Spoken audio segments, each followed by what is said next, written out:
শোভা ও করে আবার চোখ বড় বড় করে বলে। অ্যাঁ? হ্যাঁ। দর্শন গলা খাকারি দিয়ে বলে, এখন সম্ভব না।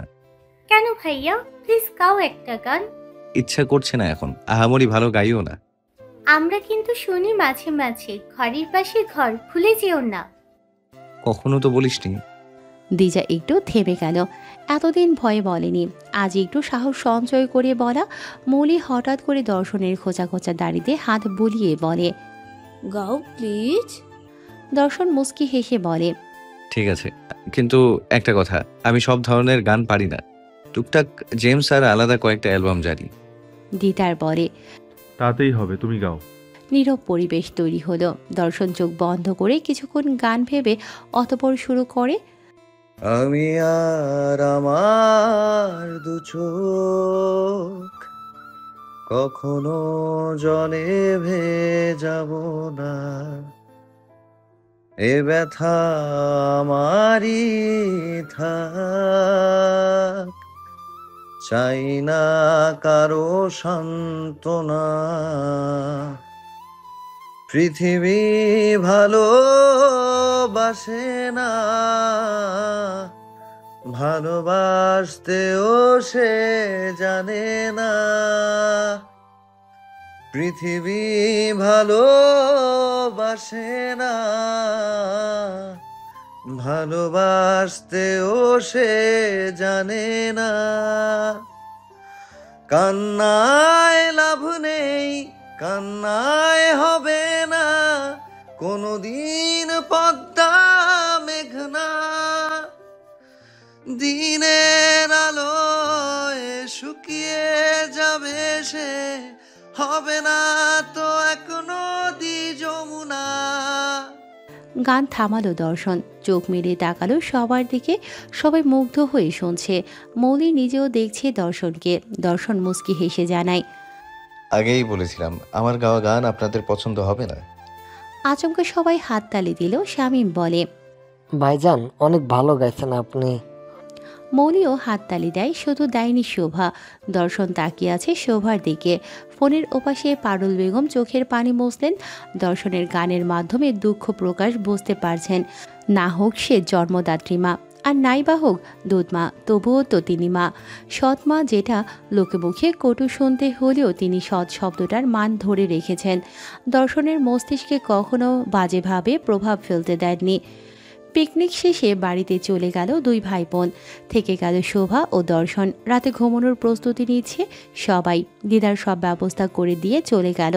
শোভা দরজা লাগিয়ে মাদুর হাতে যেই বিছাতে নেবে, অমনি দর্শনের আওয়াজ শুনতে পায়। কর্কশ কণ্ঠে বলে, তুমি চাইলে বিছানায় ঘুমোতে পারো। শোভার হাত থেমে গেল। তাকালো দর্শনের দিকে। দর্শন কলা ঝাড়া দিয়ে বলে, কাল দিদারের জন্য মেয়ে দেখতে যাওয়া হবে। তোমার কোমরে ব্যথা উঠলে আবার আরেক ঝামেলা ফেস করতে হবে। দাদাজান কথা শোনাবেন আর তোমার মুখ তো চলেই। শুধু এই কারণগুলোর জন্য আমাকে বিছানায় ঘুমোতে বলছেন?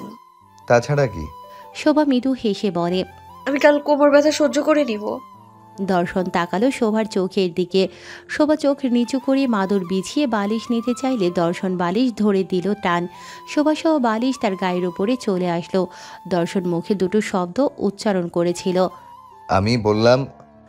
বাকিটা আর বলতে পারেনি, কারণ শোভা তার গায়ের উপর উঠে আসাতে দর্শনের ঠোঁট চলে যায় শোভার জোয়ালে।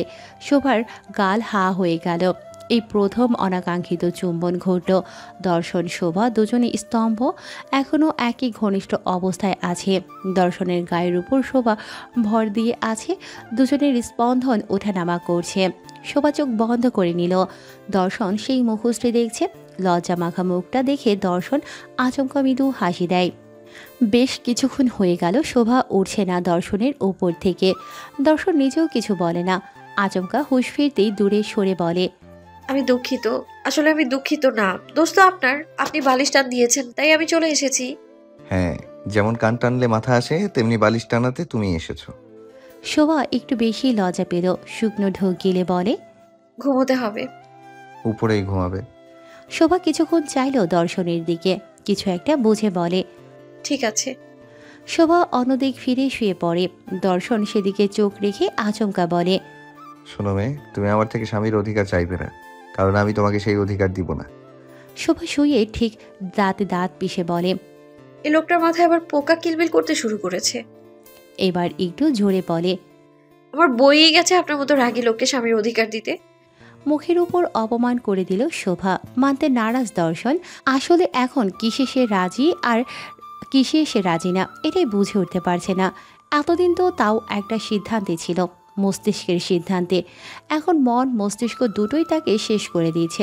রাগে খুবই শোভার দিকে ফিরে শোভার বাম হাত ধরে হ্যাসকার টানিয়ে নিজের দিকে ঘোরালো। শোভা অপ্রস্তুত হয়ে চেয়ে আছে। বাইরের চাঁদের আলোয় শোভার মুখটা জলজল করছে। দর্শনকেও দেখা যাচ্ছে, কারণ আজকে জ্যোৎস্নার রাত।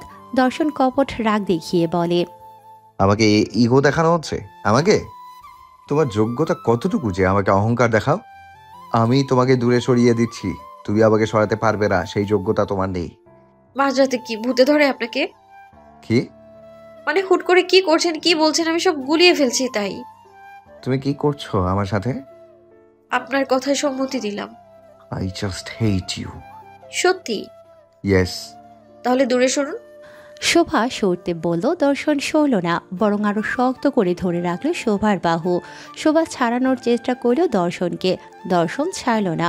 না পেরে শোভা বলে। কি হলো, ছাড়ুন। তোমার কথাতে আশ্চর্য, আমাকে আপনার থেকে স্বামীর অধিকার নিতে নিষেধ করেছেন, এখন আপনি গায়ে জড়িয়ে আছেন। দর্শনের হাত আলগা হলো, একটু সরে গিয়ে বলে। আমি জড়িয়েছিলাম না, কিন্তু শক্ত করে ধরেছিলেন। ঘুমাও। ঘুমোতে দিচ্ছেন না তো। চুপ।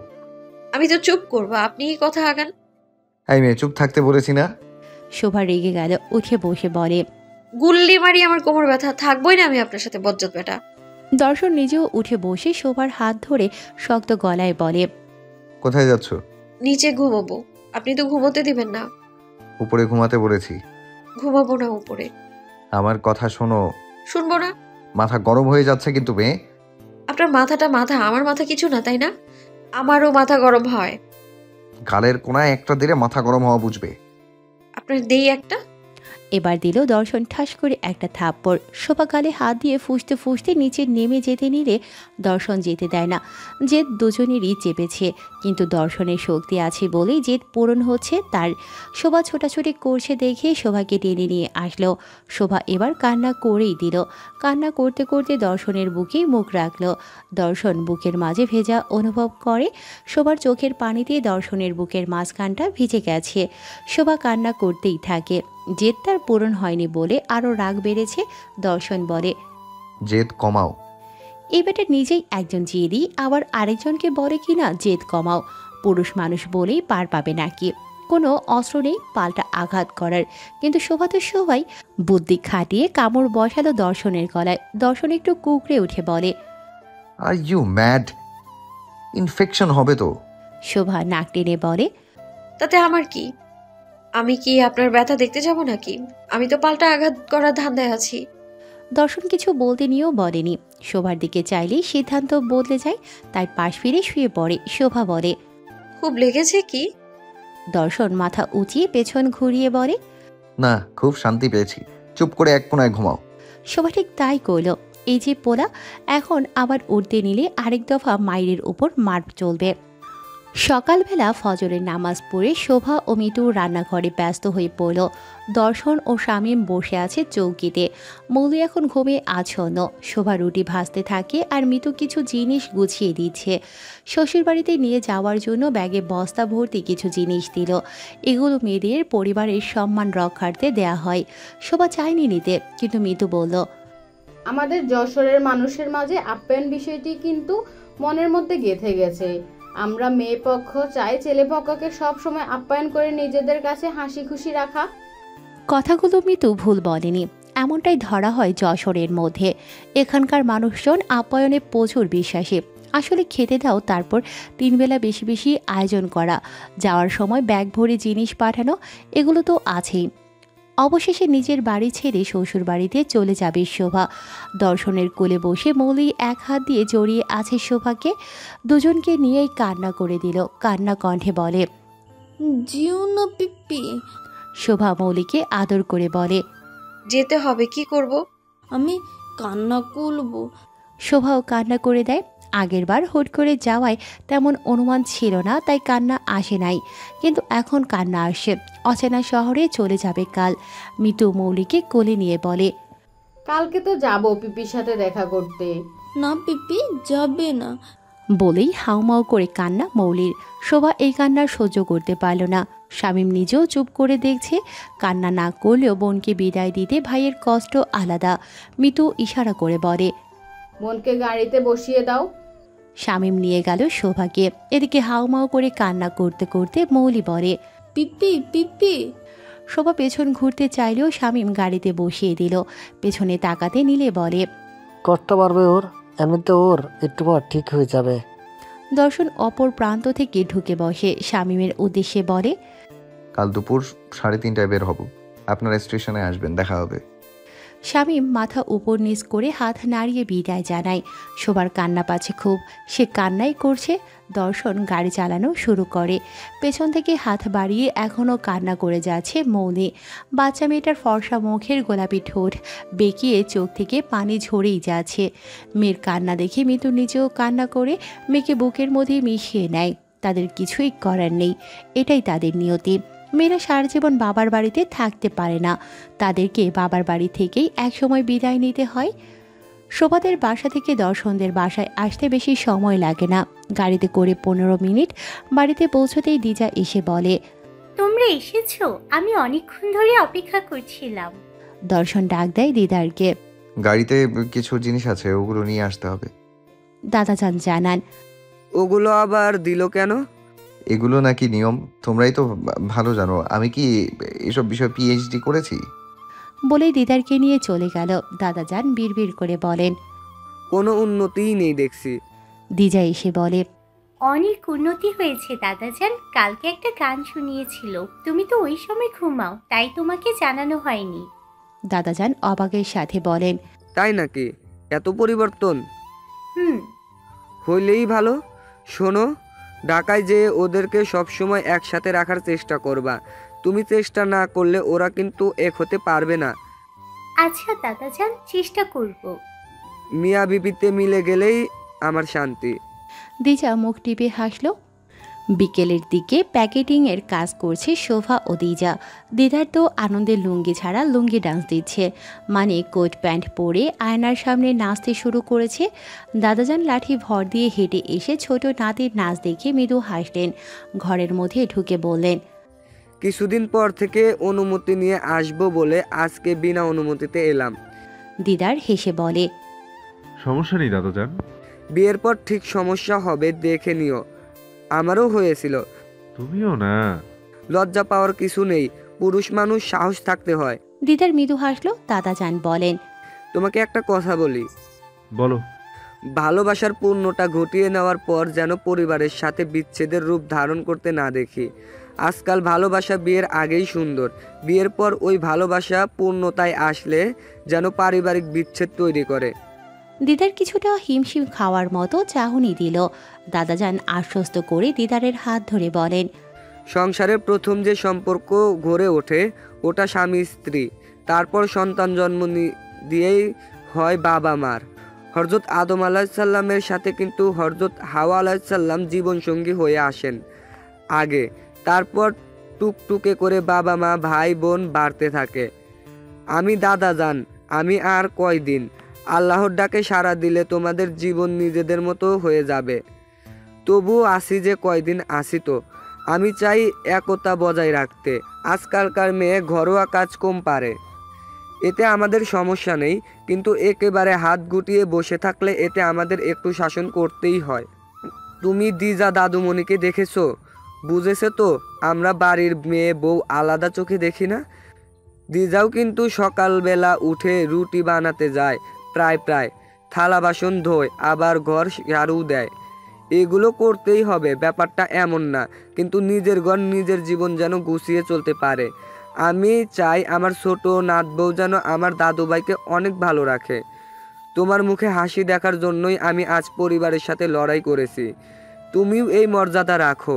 আমার ছেলে আর বৌমা দুজনকে ভুলে যেও না, তারা তোমার বাবা মা। তোমাকে পৃথিবীর আলো দেখাতে প্রথম অবদান রেখেছেন। দিদারের চোখে পানি, দাদাজানের বুকে পাথা গুজে বলে, পৃথিবীতে বেস্ট দাদা বলে কেউ যদি থেকে থাকে তবে সে আমার দাদাজান দিলদার ফরাজি। দর্শন দরজার কাছে এসে সব শুনে ঘুরে চলে গেল। দাদাজান সবাইকে আশকারা দেন, এটা ঠিক, কিন্তু ভালো শিক্ষাটাও দেন। বয়স তার এমনি এমনি হয়নি। রেলিং ধরে নিচের দিকে চোখ রেখে দেখল শোভা দু হাত দুদিকে করে ঘাড় কাত করছে, ঘাড়ের ব্যথা দূর করার চেষ্টা চালাচ্ছে। এতক্ষণ ধরে বসে প্যাকিং করাটা আসলেই কষ্টের, এতে ঝুঁকে কাজ করা হয়। দর্শন দেখে চুপচাপ ঘরে চলে গেল। শোভা আসতেই চুপচাপ বিছানায় বসে। শোভা এক পলক দেখে নিজের মতো গোসলে গেল। বাইরে আসতেই দর্শন বলে, ওখানে পেইন কিলার আছে, খাও। শোভা অবাক চাহনি দিল। আমাকে বললেন? না, একটা ইডিয়েটকে। আমি ইডিয়ট? হুম। রাগী গন্ডার। তোমার উপকার করাটাই আমার উচিত হয়নি। আপনি উপকার করতে জানেন, পারেন তো শুধু ঠাস ঠাস করে গালের উপর বসিয়ে দিতে। দর্শন কথাটি শুনে উঠে দাঁড়ালো। শোভার কাছে হাতা গুটিয়ে এগিয়ে আসতে নেয়। শোভা ভয় পেল, এখন আবার মারবে নাকি। শোভা ক্যারাটি স্টাইলে দাঁড়ালো। যদিও সে পারে না ঘোড়ার ডিমও, তবুও সাহস সঞ্চয় করে বৃথা চেষ্টা করবে। ক্যারাটি ভাব নিয়ে বলে, দেখুন মিস্টার, এগোবেন না। আপনি একটা থাপ্পড় দিলে আমি আপনাকে ডাবল উষ্টা দিয়ে উগান্ডায় পাঠাবো। দর্শন বুকের উপর থেকে বোতাম খুলতে খুলতে বলে, ওয়াও, আমার তাহলে ফ্রিতে উগান্ডায় ঘোরা যাবে। ফ্রিতে ট্যুরিস্ট ভিসার সিস্টেম দেখছি আমার ঘরেই আছে। শোভা বোকা হয়ে গেল, ফ্যাল করে চেয়ে আছে। দর্শন বুকের বোতামগুলো খুললো কেন বুঝলো না। এই লোক তো কাছে আসার লোক না। শোভা চোখ বন্ধ করে বিশ্বাস করে নেবে দর্শন তার সাথে উল্টোপাল্টা কিছু করবে না, কিন্তু কি যে করবে এটাই জানে না বেচারি। দর্শন হাত উঁচিয়ে যেই এগুলো, শোভা চোখ বন্ধ করে পা উঁচু করতে নেয়, কিন্তু দর্শন পা দিয়ে দিল হাঁটুর উপর লাথি। শোভা কুকড়ে বসে পড়ে ড্রেসিং টেবিলের সামনের ছোট্ট কাঠের টুলে। দর্শন ধমকে বলে, ইডিয়েট, এটা দেখাতে এসেছিলাম। শোভা চেয়ে দেখল দর্শনের হাতের ক্ষত, যেটা কাটা চামচ দিয়ে শোভা দিয়েছিল। তারপর দেখল গলার ওই কামড়ের দাগ, দেখিয়ে বলে, আমি থাপ্পড় দিই আর তুমি কি দাও আমাকে? পাল্টা আঘাত, কিন্তু আজকে আপনি আমার পা ভেঙে দিলেন। কোথায় লেগেছে? হাঁটুতে। মলম লাগাও। এনে দিন, আমি হাঁটতে পারবো না। I am not your servant. বলেই দর্শন চলে গেল বাইরে। শোভা খুঁড়িয়ে খুঁড়িয়ে হাঁটলো, মলম নিয়ে নিজের হাঁটুতে লাগালো। দিজা বোরকা পরে এসেছে, শোভাকে দেখে বলে, কি হলো তোমার? পায়ে লেগেছে। পড়ে গিয়েছিলে? ওই আর কি। দাদাজান তাড়াহুড়ো করছেন তো। আমি যাব না, তোমরা যাও। আমরা সবাই যাব, তুমি যাবে না এটা হয় নাকি? হবে না কেন? আমি কি বাচ্চা যে সামান্য বিষয় নিয়ে মন খারাপ করব? থাকতে পারবে তো? হ্যাঁ, পারবো। আচ্ছা তাহলে থাকো, আমি নিচে যাই। শোভা মাথা উপর নিচ করে। দিজা চলে যায়। নিচে গিয়ে পারুল বেগমকে বলে, ভাবির পায়ে ব্যথা, হাঁটতে কষ্ট হচ্ছে, যাবে না বলল। পারুল বেগম ছুটে গেলেন দেখতে। দাদাজান রাগ দেখিয়ে দর্শনের দিকে ফিরে বলেন, অবদার্থ একটা, বউয়ের পায়ে চট লেগেছে, উনি আছে ওনার মতো। কি করা উচিত আমার? পা টিপে দেওয়া, বউয়ের পা টিপে দেওয়া মহৎ গুণ। তুমি দাও না গিয়ে। বউ আমার হলে কোনো অবদার্থের অপেক্ষায় থাকতাম না। কিছুক্ষণ পর পারুল বেগম এসে প্লেটে করে খাবার নিয়ে আবার উপরে গেলেন। খাবার দিয়ে এসে বলেন, বাড়ির বাইরে তালা মেরে দিয়ে গেলেই হবে। শোভা সব কিছু দিয়ে এসেছি, অসুবিধা নেই কোনো। আজকে বাসায় এসেছেন সুফিয়া বেগম, দর্শনের ফুপু। তিনি আড়ালে মুখ ভেঙচি কেটে জোরে জোরেই বলেন, দেবরের বিয়ের দায়িত্ব না নেওয়ার ধান্দা জানে এই মেয়ে, কৌশলে কাজে ফাঁকি দেয়। পারুল বেগম একবার দর্শনের দিকে তাকিয়ে তারপর চোখ ফিরিয়ে বলেন, আমার বৌমাকে দেখেছো তুমি? দেখা লাগে, আজকালকার মেয়ে, ওদের মধ্যে ঘাবলা থাকে অনেক। মেয়ে তো তোমারও আছে। আমরা পারিবারিক শিক্ষা দিয়ে বড় করেছি, সবাই কি তাই পারে? দর্শন উঠে দাঁড়ালো, মুখে কোনো জবাব না দিয়ে দিজার উদ্দেশ্যে বলে, মেয়েটা সারাদিন যে প্যাকিং করলো, ওগুলো কি গাড়িতে রেখেছিস? হ্যাঁ ভাইয়া। তাহলে চল। দর্শন বেরিয়ে গেল, কিন্তু সুফিয়া বেগম কিছুই বুঝলেন না। অবাকের সাথে বলেন, কার কথা বলল দর্শন? আমাদের বড় বৌমা বাড়ি থেকে এসেই দুপুরে রান্না করে সেই যে বসেছে, সব সাজাতে একটু আগেই উঠল। অনেক গুণীয় কাজের। লেগে গেল সুফিয়া বেগমের গালে বিনা আঘাতে একটা থাপ্পড়। মুখটা বন্ধ করে চলে গেলেন গাড়ির কাছে। গাড়িতে উঠতেই দিজার উদ্দেশ্যে বলেন, নতুন ভাবি দেখতে যাবি, একটা ভালো জামা কাপড় পরলি না কেন? এসব খ্যাত সেজেছিস কেন? এগুলো ইসলামিক মানসিকতা ফুপু। আগে তো দেখিনি এমন মানসিকতা। বড়ভাবে শিখিয়েছে, তাই আস্তে আস্তে পরিবর্তন হচ্ছি। দর্শন গাড়ি চালাতে ব্যস্ত। দিজার কথা শুনে মুস্কি হাসল। সবাইকে ফারিয়ার বাড়ির সামনে এনে দর্শন বলে, আমি তাহলে বাসায় যাই। গাড়ি দুইটা, একটায় আত্মীয়তা করতে আনা ফল ও মিষ্টির ঝুড়ি, আরেকটায় পরিবারের সকলে। দর্শন ওদেরকে রাখতেই এসেছে, কিন্তু